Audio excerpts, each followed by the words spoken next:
Hi friends, അപ്പോൾ ഇന്ന് ഞാൻ ഉണ്ടാക്കാൻ പോകുന്നത് ഒരു ബീഫ് ബിരിയാണിയാണ് കേട്ടോ. പാത്രം ഒന്ന് ചൂടായതിന് ശേഷം 1 സ്പൂൺ നെയ്യ് ചേർത്ത് കൊടുക്കുക. അതൊന്ന് മെൽറ്റായതിന് ശേഷം അതിലേക്ക് തന്നെ നമുക്ക് 2 സ്പൂൺ എണ്ണ കൂടി ചേർത്ത് കൊടുക്കാം. അത് കുക്കിംഗ് ഓയിലായാലും മതിയാവും. ഇത് നമ്മൾ തുടങ്ങുന്നതിന് മുമ്പ് തന്നെ എല്ലാം എടുത്ത് സെറ്റ് ചെയ്ത് വെക്കണം. കാരണം ഇടയ്ക്ക് നമുക്ക് ഓടാനായിട്ടുള്ള സമയം കിട്ടത്തില്ല. അതുകൊണ്ട് തന്നെ എല്ലാം നമുക്കത് വേണ്ട എന്തൊക്കെയാണോ ആവശ്യമുള്ളത് അതെല്ലാം എടുത്ത് അരിഞ്ഞ് റെഡിയാക്കി വെച്ചതിന് ശേഷം മാത്രം വേണം തുടങ്ങാനായിട്ട്. എണ്ണ ചൂടായ ശേഷം സവാള ചേർത്ത് കൊടുക്കാം.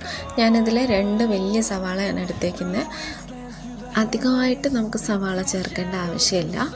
അതിനുശേഷം അതിലേക്ക് കുറച്ച് കറിവേപ്പില, അത് ഓപ്ഷണലാണ്, ആവശ്യമുണ്ടെങ്കിൽ മാത്രം ചേർത്താൽ മതി.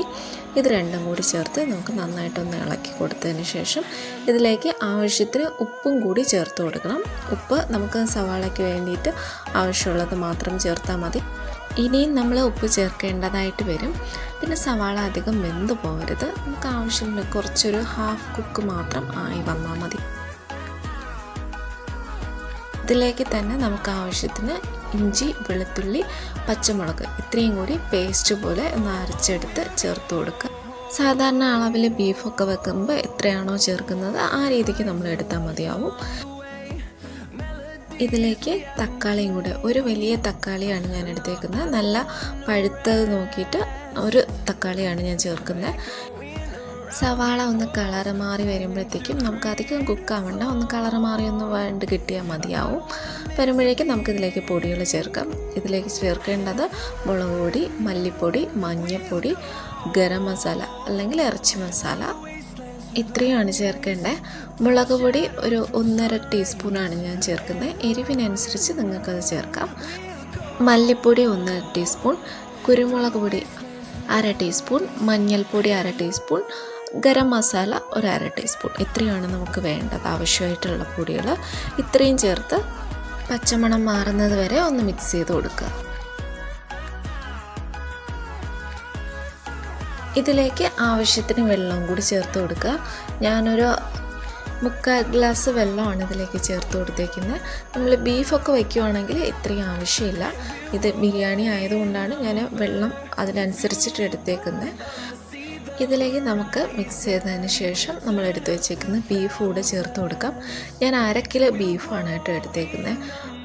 ബിരിയാണിക്ക് എപ്പോഴും എല്ലോട് കൂടിയുള്ള കഷ്ണം എടുക്കുന്നതാണ് നല്ലത്. ഇത് എല്ലോട് കൂടിയ 1/2 കിലോ ബീഫാണ്. ഇത് നന്നായിട്ട് മിക്സ് ചെയ്ത് സെറ്റ് ചെയ്ത് വെച്ച ശേഷം നമുക്ക് അടച്ചു വെച്ച് 8 വിസിൽ വരുന്നത് വരെ വെയിറ്റ് ചെയ്യാം. എന്നാലേ നമുക്ക് ബീഫ് നന്നായിട്ട് വെന്ത് കിട്ടുള്ളൂ. അപ്പോൾ 8 വിസിൽ വന്നതിന് ശേഷം നമുക്കൊരു 10-15 മിനിറ്റ് വെയിറ്റ് ചെയ്തതിന് ശേഷം വേണം വിസിലെടുത്ത് മാറ്റാനായിട്ട്.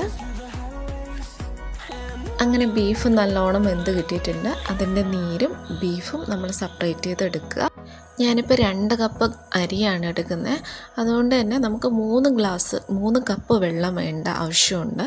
അതായത് 1 കപ്പ് അരിക്ക് 1.5 കപ്പ് വെള്ളമാണ് ആവശ്യമുള്ളത്. അപ്പോൾ അതിനനുസരിച്ച് ഞാൻ 3 കപ്പ് വെള്ളം എടുത്തിട്ടുണ്ട്. അത് നമുക്ക് നീര് കുറച്ച് കൂടുതൽ എടുക്കുകയാണെങ്കിൽ, കറി കൂടുതൽ എടുക്കുകയാണെങ്കിൽ അത് തന്നെ ഒഴിക്കുന്നതാണ് കുറച്ചുകൂടി ടേസ്റ്റി ആയിരിക്കുന്നത് നമ്മൾ വെള്ളം ചേർക്കുന്നതിനേക്കാളും. അതുകൊണ്ടാണ് ഞാൻ ആദ്യം ബീഫ് വേവിച്ച സമയത്ത് വെള്ളം കൂടുതൽ ചേർത്തത്.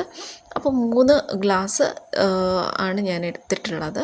അത് നമുക്കൊന്ന് വീണ്ടും കുക്കറിലോട്ട് വെച്ച് ഒന്ന് ചൂടായതിന് ശേഷം നമുക്ക് അരി ചേർത്ത് കൊടുക്കാം. അളവ് തെറ്റാതെ നോക്കണം.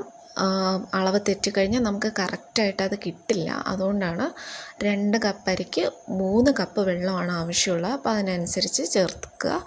ഇതിലേക്ക് നമുക്ക് ഉപ്പും കൂടി ആവശ്യത്തിന് ചേർത്ത് നമ്മൾ നേരത്തെ വേവിച്ച് വെച്ച് ബീഫും കൂടി ചേർത്ത് ഒന്ന് ഇളക്കി അടച്ച് സെറ്റാക്കി വെച്ച് കൊടുക്കുക. ഉപ്പ്, മസാല എല്ലാം കറക്റ്റാണോ എന്ന് ഈ സമയത്ത് നമ്മൾ നോക്കണം. പിന്നീടായിക്കഴിഞ്ഞാൽ പിന്നെ നമുക്കത് ചേർന്ന് കിട്ടില്ല. അതുകൊണ്ടാണ് നമ്മളിപ്പോഴെല്ലാം കറക്റ്റാണോ എന്നുള്ളത് നോക്കണം. ഒരു മീഡിയം ഫ്ലെയിമിൽ വെച്ചിട്ട് ഒരു ഫിസിലാണ് നമുക്ക് വേണ്ടത്. ഒരു ഫിസിലടിച്ചതിന് ശേഷം ഒരു 10-15 മിനിറ്റ്, കൂടുതലായി പോകരുത്, ഒരു 10 മിനിറ്റൊക്കെ മതിയാവും. 10 മിനിറ്റ് ഒന്ന് അടച്ച് വയ്ക്കിയതിന് ശേഷം തുറന്ന് നോക്കണം. കൂടുതൽ നമ്മൾ വെച്ചേക്കരുത്, കാരണം അതിൽ അടി പിടിക്കാനായിട്ട് ചാൻസ് ഉണ്ട്. അപ്പോൾ നമുക്ക് നല്ല അടിപൊളിയായിട്ടുള്ളൊരു ബിരിയാണി കിട്ടിയിട്ടുണ്ട്. നിങ്ങൾ ഉറപ്പായിട്ടും ട്രൈ ചെയ്ത് നോക്കണം. നമുക്ക് ഒട്ടും ഒട്ടിപ്പിടിക്കാണ്ട് തന്നെ കിട്ടിയിട്ടുണ്ട്, കാരണം നമ്മളത് വെള്ളം അതിന് അനുസരിച്ചിട്ട് ചേർക്കണം. അപ്പോൾ അടിപൊളിയായിട്ടുള്ളൊരു ബീഫ് ബിരിയാണിന് നിങ്ങൾ എന്തായാലും ഒന്ന് ട്രൈ ചെയ്ത് നോക്കിയിട്ട് അഭിപ്രായം ഒന്ന് പറയണം. താങ്ക്